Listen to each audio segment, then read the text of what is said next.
So I saw this. I saw this go down like I want to say yesterday or I want to say Monday. It was either Monday or Tuesday. I don't exactly remember when I saw this, but yeah, there was a tweet like saying that like Bayonetta is like an LGBTQAI plus. Yeah, I know they added like a bunch of fucking letters and numbers to it, but I don't remember that shit off of the dome ski. Y'all are crazy. I remember that bullshit. But yeah, so somebody was saying that, you know, Bayonetta is like an icon of the ABCs and I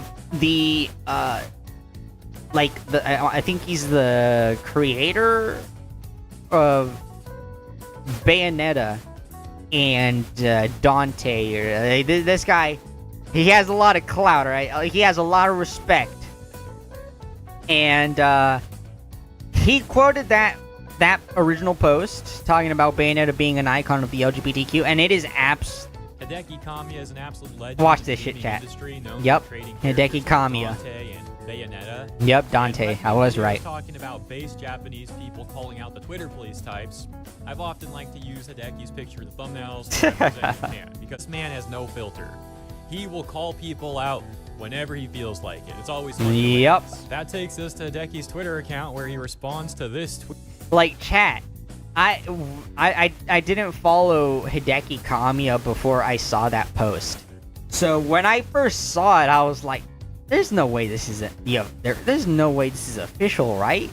So I go to their profile and I see the bio and stuff, and I do a little bit digging into the account, and like, holy shit, is this the actual official account? Bro is insanely giga-based for this. That had responded to Platinum Games in a tweet about Bayonetta. Specifically this one, where Platinum Games is posting Bayonetta and celebrating International Dance Day. And then this guy with zero personality responds to Platinum Games in all caps saying, Bayonetta. Turn off your all caps, bro, alright? Turn that shit off. It's an absolute icon. You have it on, asshole. The LGBT especially love the Camp Frantic combo Angels and Demon Fest. Crash the legend with number 3. Yup. Kamiya back and give the fans what they're so thirsty for. Visit what made 1 and 2 go boom. Hideki Kamiya actually sees that. I guess he actually saw the tag there, and he says, "Idiot, disappear." Chat, you guys cannot tell me that isn't the most base response ever. Like, I said this on Twitter when I first saw it. I quoted this this quote from Hideki Kamiya, and I said, could not have been a better response. He could not have responded to this in a more perfect way.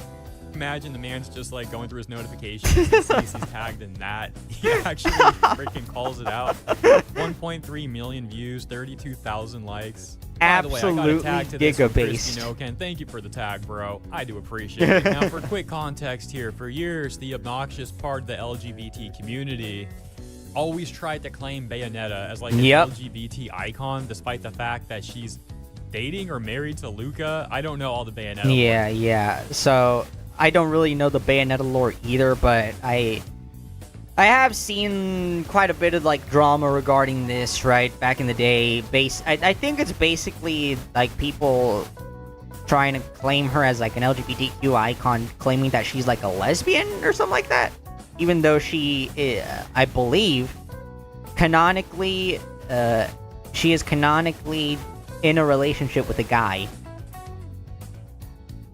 I don't know where this lesbian stuff started. I've never played the Bayonetta games. I don't know where the lesbian stuff started, but yeah, from what I've seen and what I understand is that Bayonetta is in a canonical straight relationship, and there's like official art of it and stuff like that.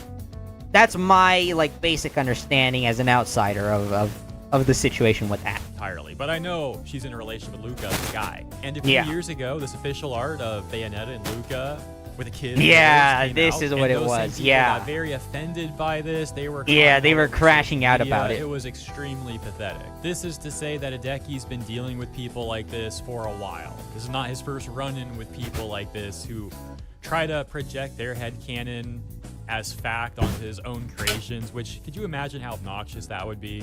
No wonder the man's frustrated. Sometimes I know. these people don't even stop at characters. They project their headcanon onto literal people as well. For example, Yeah. the gacha kuda mangaka Kei Urana, she had people calling her non-binary. There was viral posts saying like, wow, she's non-binary. She saw this stuff. She was like, oh, really? I didn't even know that about myself. Bro, Japan is so based. They are so unfathomably based. Like they're not rocking with any of this leftist ridiculousness, man. And I love it. I love it Oh, so wow. much. You know, responding with sarcasm. Yeah.